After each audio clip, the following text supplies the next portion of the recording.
So there's 3 ways our bodies can react negatively to foods. So there's food allergies, food sensitivities, and food intolerances. Allergies and sensitivities are part of our immune system, whereas intolerances are not.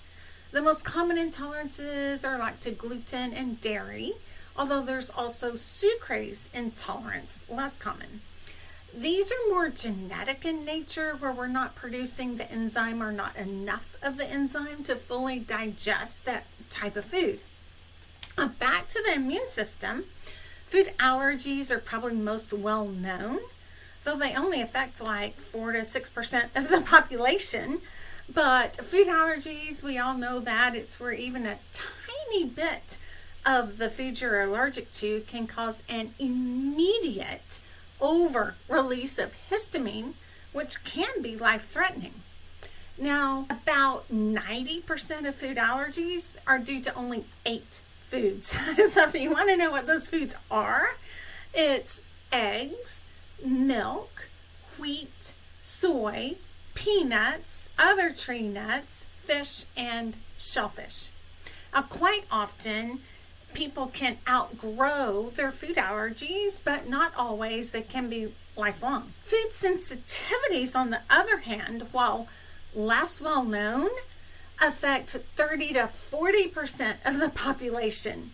So often when you hear people talking about food allergies, when you take that into context, you'll realize they're actually talking about food sensitivities.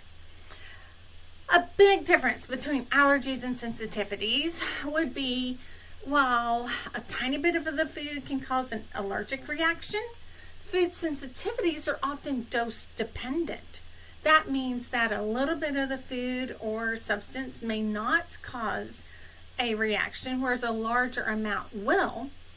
But then also, whereas allergies are immediate, food sensitivity reactions can often be delayed by a few hours.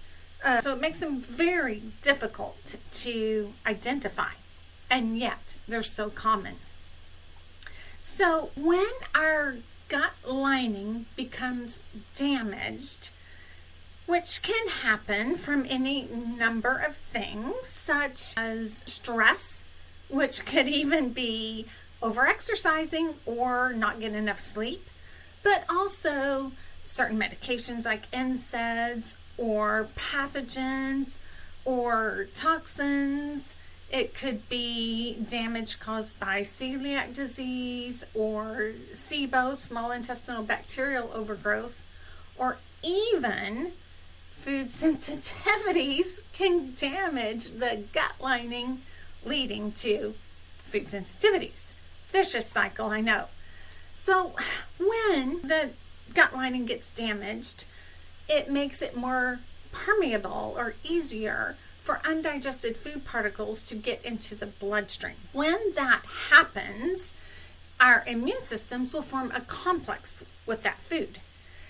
If the complex is large, it gets escorted out of our bodies, and it doesn't cause a bit of trouble at all. In fact, it's just part of the way our immune system works, and it's likened to taking out the trash.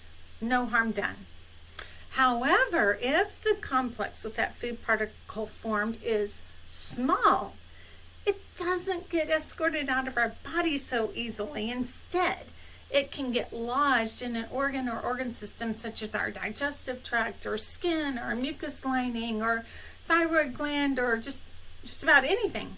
And then every single time we eat that food, even if it's a good for us food like broccoli or salmon or carrots or honey or you name it, it can be a healthy food.